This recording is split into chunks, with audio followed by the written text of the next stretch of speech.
Okay, gang, here we go. Let's get the show on the road. So today what I want to talk about is the five profit centers of no equity. Now, I put in there no equity because it's funny how when I sent out the invitations, if I put short sales, I got a lot less responses because I think people are just allergic to the word short sale. Um, they're going to come back. I mean, talk to those people in Southwest Florida with inventories going up crazy, nothing selling. And I'm telling you, the bank is going to be under pressure. They're going to start foreclosing and people are going to be upside down. And all these things are going to be needed. All these five things I'm going to talk about today. Okay. You can decide if any of these opportunities are for you. I'm not going to force you into it. I can't determine it for you. A lot of it depends how you're wired. For example, if you're wired to make a good listing presentation, then that's what you should do. But if you're not wired for that presentation, you should find something else that's going to suit you better. A lot of guys, mute yourself, please. Um, so you can decide if these opportunities are for you, how relevant. We want to talk about how you're wired. One of the more important features is going to be how much relevant experience do you have? How much can you bring to the table with regard to any of these opportunities? Now, when I say opportunities, these are things that we can do to make money. I'm not going to charge anybody anything, but I do want to participate in the deals as we go forward, because even if I take you, put you on my lap and I teach you how to do one or all five of these different approaches or these necessary evils within short sales, you're still going to have questions. You're still going to need things until you get the experience. But if you come in with some relevant experience, you're going to have a leg up on some of the other guys that are in here. How invested are you in the opportunity? Do you really see that there's something here for you? Do you really think that there's something that you could make some money with? Because that's the most important thing. We're not here to cheer each other on. We're here to make money. Which opportunity is the best fit for you? There's going to be several opportunities in here, and you're going to have to determine which of the five, at least five, fit you the best. And it's all a personal decision. And lastly, how much investable cash do you have? Because if you have investable cash, you can enter the short sale realm as the short sale buyer. And as you're going to see at the end, that's the most important and the most profitable position in the whole business. So, okay, first we're going to talk about boots on the ground. This is the entry point to working on short sales. Their responsibility is to pull LPs probably every other day, every third day. They're going to have the responsibility of meeting with the homeowner, going out there and making the first initial contact.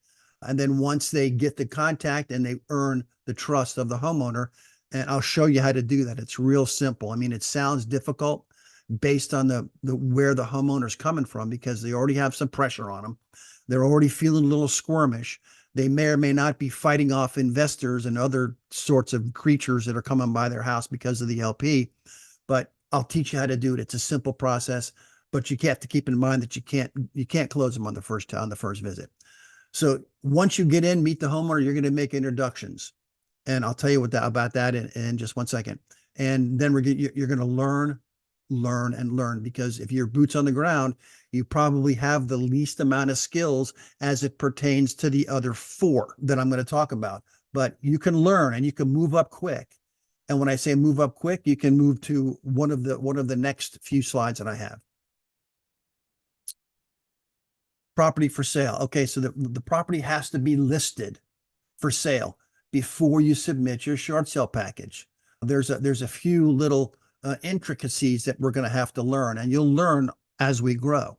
But you have to be a licensed agent to list a house. One of the more important features is having a listing agent that knows how to pull responsible comps. What's a responsible comp? A responsible comp is keeping an eye on what our end game is and the fact that we're trying to move this property to get rid of it. And I will teach you the best way to pull responsible comparables so they can't be seen from the bank's perspective as something that they're not going to fly with. So one of the other things, when you list a property for sale, you're going to become a listing agent. You're going to be in touch with the homeowners as well.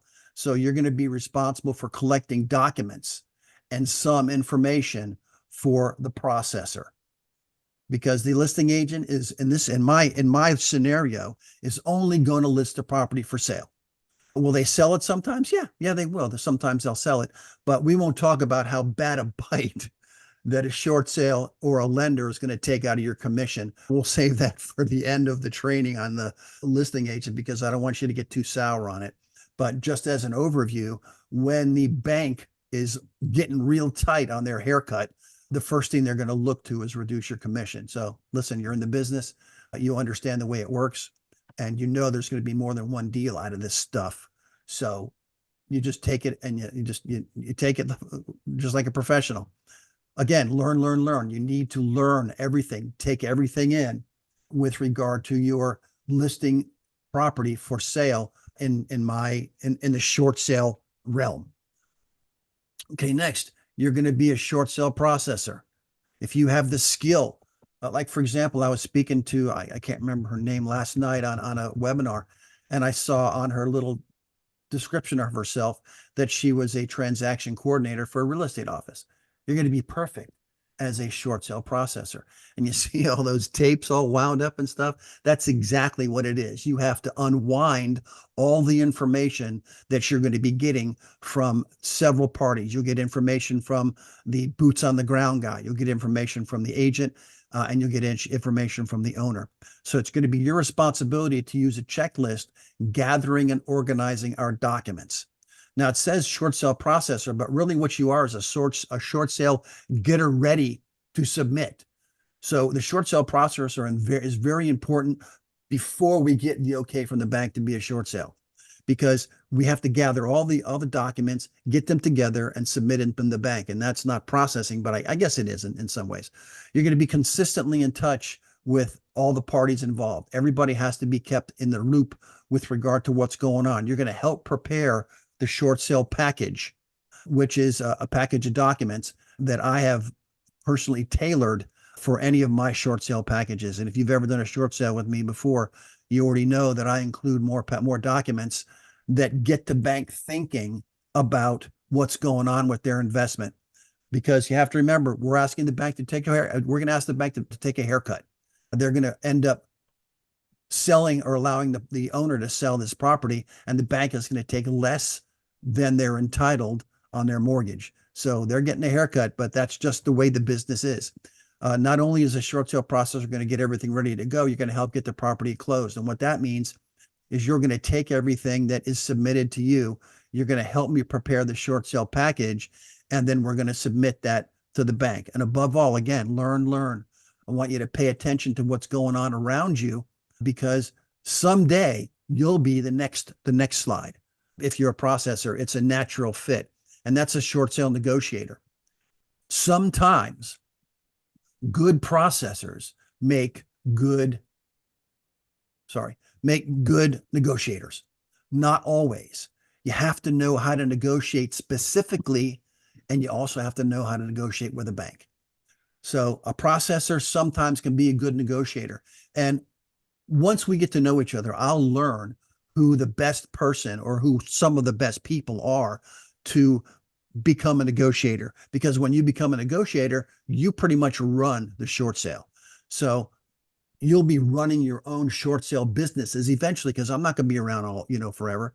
And I'm going to pass on all the information I have to the people that I think are going to make the next best short sale negotiators, because they're the tip of the spear. So the responsibility is to stay in contact with everybody. You're going to be the only contact with the lender. Sure, sometimes the short sale processor needs to contact the bank for clarification, but the person that's going to be most important with regard to our negotiation is going to be the short sale negotiator. So I'll keep an eye on it, and I'll let you know who I think, because we'll talk, and I'm sure some of you that have the wants and needs to be someone that runs their own short sales, I can teach you how to do that. Okay, so let's go to the next slide. There it is. Okay, here's the best guy to be. And if you know that's a picture of Ivanhoe when he was younger, but he had a lot of hair. Anyways, this is the most profitable party in the short sale, and they have the least responsibility, and they don't have to do any work. All they have to do is prepare an offer. And of course, that's going to be done, or should be done, by an agent, and just wait to close. So the most important features of a short sale buyer is they have to have cash and they have to have patience, because being able to close in short sales is not something that's going to happen overnight. Sometimes 2, sometimes 3, sometimes 6 months will pass. And as long as the buyer is patient, they'll be getting properties at below prices that they could get at any auction, because there's no competition. There's nobody else bidding on the property other than you. And I'll show you how this works when we get into the details of some of the other slides, or some of the other things that we're going to do. But like I said, the short sale buyer is an important guy, and it's the biggest money. You could expect to make deals like the banks will take properties that they're owed 225,000 on that are worth maybe 150, and a short sale buyer pick it up for less than 75,000. And if they don't, we don't do the deal. Simple as that. So I've got about a 70% success rate with my short sale packages being accepted. I've got about a 70% success rate, which is still pretty good. A lot of the people out there that are doing this, they run a little lighter on their short sale acceptance. That's because they select the wrong properties. So not only are we going to be selective with the properties, but we're going to pick the best people to run these things through. And everybody's going to learn along the way. And like I said, I don't want to charge anybody any money for this information, because I could never charge you enough for the information I'm going to give you. So what I'm going to do is I'm going to participate in the sales as well. And this will have a little drip down effect, because I'll also be able to give you information that I just don't think of, and I wouldn't be able to cover. So let me get my screen out of here and stop sharing. Okay. So I think I've covered it all, and I've done it in 13 minutes, less than that. I probably have a few minutes, because I'm going to go to 10:25 for some questions. If you want to, I don't know, Ivanhoe, I think puts them in the comments. But if you want to just, I don't even know how to raise your hand, but if you raise your hand somehow on this thing, I'd like to be able to answer any questions you have, because I went by fast. And what we're going to do is I'll send out other emails later on that will detail when we're going to get into either being a processor, being an on the ground guy, being a negotiator. So I'll teach you guys how to do it piece by piece.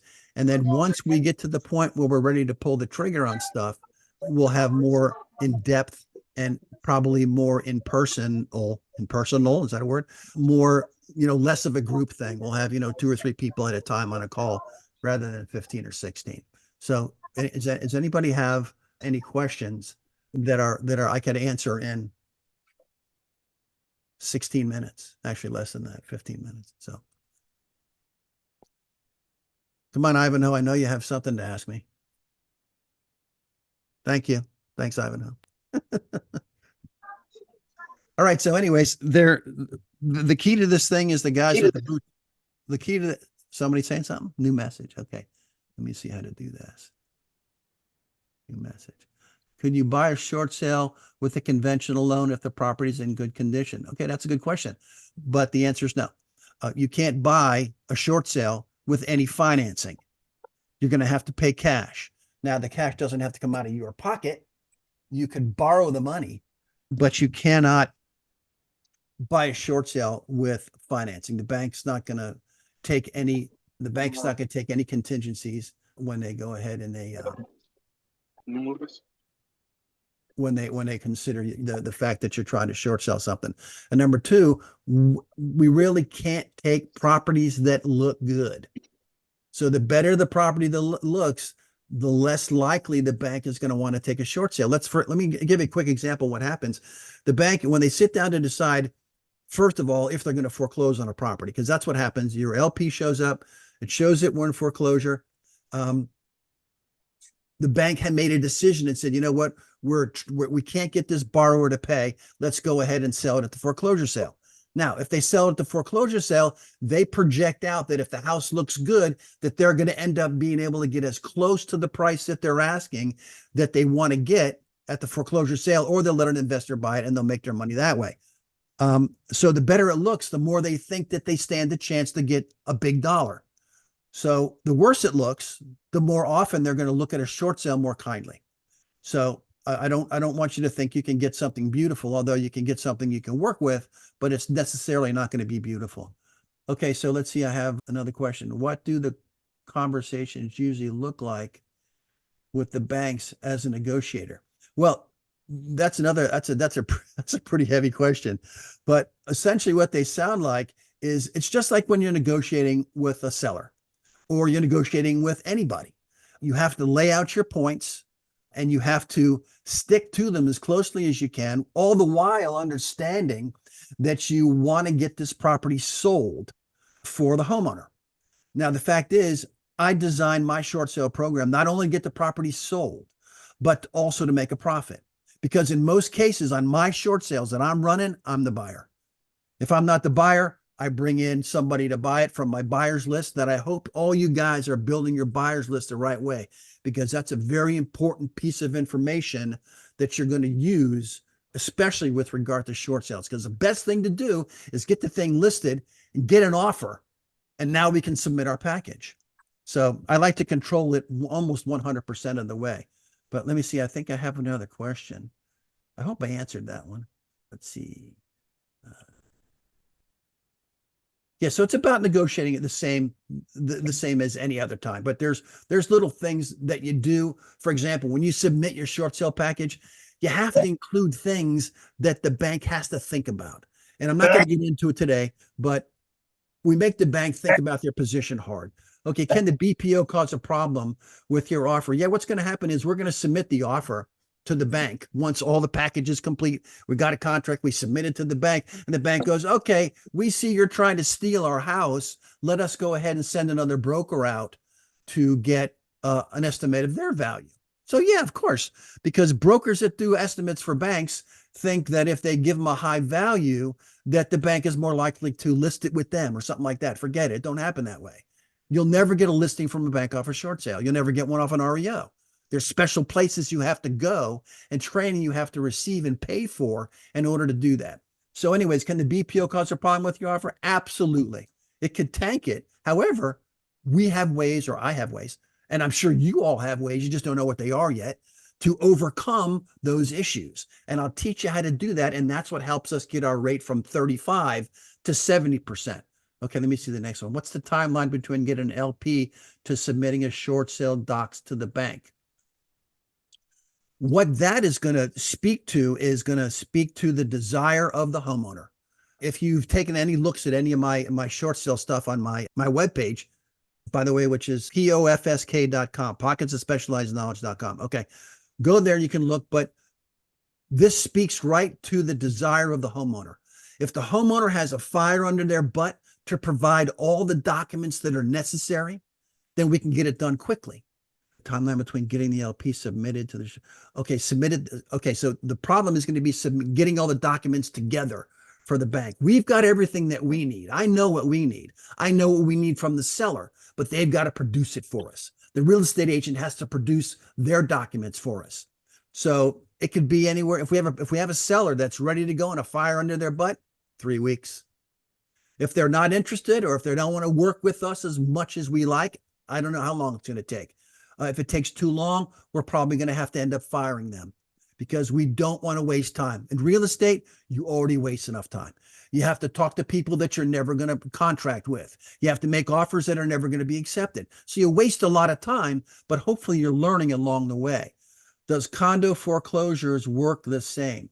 I've only done one condo as a short sale. And in light of the fact of what's going on in Florida's condo market, I know y'all know about that new law that's coming into effect on the end of the year, due January 2025, with the condos having all the additional responsibility of keeping a clear financial picture and all the reserves. Then they have to make all the inspections, and they have to do all the repairs that are revealed by the inspections.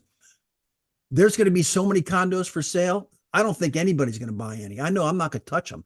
And if anybody could figure out a way to make money off of this problem, because it's going to be here, I and a lot of other investors I know are very interested to talk to you about it, because if I could learn something and we can all make some money off it, I'm interested. But this is going to be a death knell for condos. I don't see how they're going to get out of this because insurance rates are going up, condo association dues are going up. The news on every day I see in Orlando that people are crying because the HOAs are going up 100%.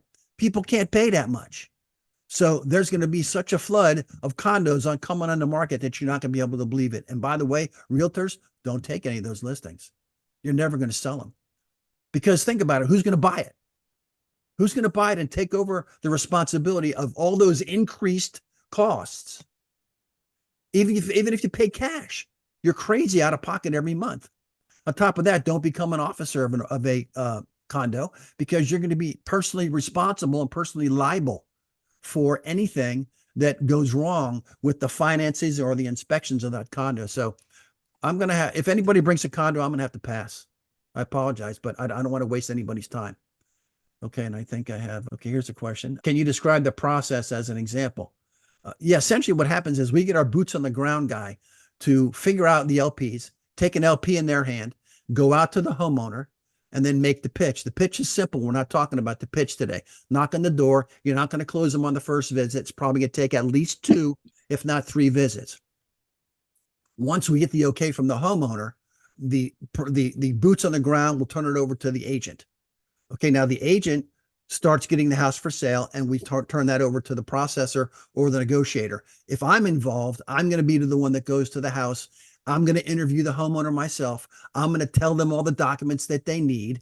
But what's going to be good about that is that the parties that are also involved in that short sale, be it the agent, the processor, or even if I'm the negotiator and somebody wants to come with me, I don't mind having 2 or 3 people there listening to my presentation to the homeowner because it's a checklist. And what it does is it makes sure that the homeowner is being honest with us and it gives us the information that we need to move our short sale to the next level, which is give everything to the processor. Let's start putting our package together.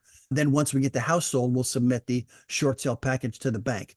So Jose, that was a really fast example, but that's just the way it is. I don't have too much time. It's 10:25. I promised 25 minutes. You guys can go whenever you want. I'll stay on for a few more minutes as long as I'm getting some questions. Okay. Okay, let me see. Okay, Ray, you posted the website. Thank you very much. What's the timeline between getting the LP to, didn't we just talk about that one? Yeah, we just talked about that one. Okay. Okay, somebody said they got it. That's lovely. Okay, so here's Ivanhoe. I've always had the same negotiator as the same, I've always had the negotiator as the same person that as the transaction coordinator. What are the benefits of having 2 different people handle each discipline? That's a good question, Ivanhoe. The difference is that sometimes people that are good transaction coordinators are introverted. They're not going to be extroverted enough to be a powerful negotiator. Now, it's not like you're going to take anybody and you're going to bend them over the wall. The negotiation really starts with the submission of the package, because in the package, there's powerful documents that prove our point, that prove that this house has to sell for less. And these are the mitigating circumstances. I personally have never used a processor as a negotiator successfully. I've had a processor do some negotiations, but I was unsuccessful in getting those through. And until I learn otherwise, I'm going to suggest that it wasn't the negotiator was the problem, until I learned that it was me. Because my packages are pretty tough to overcome. And you either have to be blind or stupid to not understand the argument that I'm going to make to the bank. So thank you for the question. But like I said, sometimes the processor and the negotiator are different personalities and they're not they're not supposed to be the same person. Okay. I have a question here. Who's getting the bill for all that? I'm sorry, I don't understand the question. So I'm gonna resubmit it and I'll ask the next question. Isn't the realtor the first point of contact with the homeowner? Yeah, it sure is. If the realtor's working right, if the realtor's doing his job, then he should be the first point of contact. And in that case, either I know the realtor in advance or I don't participate in the sale. Because even though the realtor is the first contact with the homeowner and the homeowner likes and trusts them and they're telling them all their little secrets and all the different stuff like that, I don't want a realtor running my short sale, because my short sales, I'm going to make money on it. All the people involved are going to make money on it. And I don't know that this real estate agent knows enough to drag me along. I'd rather find one where I get to pick the agent. I want to be involved first. I'll pick the agent and then we'll decide how we go forward. I really don't like it when the agent picks me. I mean, I'll do it, but I'm reluctant. I guess you guys figure that out. But thank you for the question. Oh, that's from Jose. Yeah. Okay, Jose, you can stop sending questions now. Okay, the bill for the condo repairs. Okay, the bills for the condo repairs. Take a look at, I don't know the number of the bill off the top of my head. I wasn't prepared to talk about it today. But the bill, the Florida state statute that goes into effect, the law that goes into effect December 31st and until January 2025, it says that the condos have to meet a certain condition. And if there's anything wrong with the property, then all the owners of the condos have to pay the bill. Not only do they have to pay the bill, they have to pay the engineers and the architects to do the inspection. And these are buildings that are over four stories high. So the condo has to pay, the condo association owners. So it's just going to be a shit show for condo bill. If you look now, look at all the inventory, all the condos are going up, especially in Southwest Florida, but it's going to get worse as we sit here. And I was telling my girlfriend the other day, I said, honey, if we owed a condo, we needed to get out last year because that's where we're going to get our best price. So, okay, I got the next one. Okay, so typically boots on the ground, realtor contacts the homeowner and may list the property. Realtor is on getting paid by the bank or from the buyer. You choose the agent. Okay, I'm not sure I understand it, but I'll try to work through it real quick. We only have a few more minutes.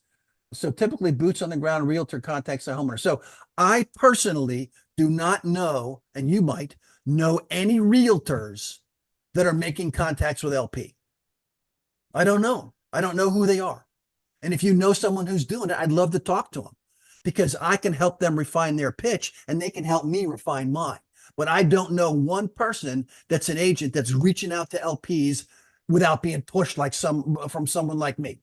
Because the brokers all sit back on their ass. They don't know how to contact LPs. They don't know what to say to them. So how's the agent going to learn? Okay, so with that out, I'm sorry, I'm getting all real red. I'm getting all boiled up.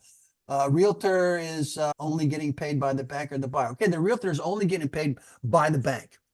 If we do a short sale properly, it's by the bank. The bank's going to pay it, and we're just going to increase their haircut that they're getting by including a realtor commission. Okay, I'm going to go to the next one. LOL. Thanks, Jose. Yeah, man. Okay. Okay. What do we do from here? What do we do from here? What's going to happen next is, for those of you that attended, I'm going to be in touch with you through email, and I'm going to let you know when I'm going to offer some sort of an advanced look into being one of the 5 people. Number 5, I don't have to teach anybody, because if you got the money and you're lazy, you can be a buyer. You just have to buy them right. And I'm not going to let anybody buy something wrong. So because our reputation will be on there, and we want to keep that buyer happy for as many properties as we can make him happy for. Like I said, in most cases on short sales where the deal is too good to be true, I'm gonna be the buyer. But we'll occasionally take somebody in from outside the market. We'll also occasionally let people in the group, whatever party you are, if we find that we have such a good deal, let's buy it together. Let's, 5 or 6 of us do it. So there's all kind of ways to make money. I'm running short on time. I promised only 25 minutes and I'm at 31. So thank you all for coming. I'll be in touch with you if you attended this. I'll send you the recording once I learn how to do that. And thank you again for coming by. I appreciate it very much. I'm going to sign off and thank you all for being here. Thank you.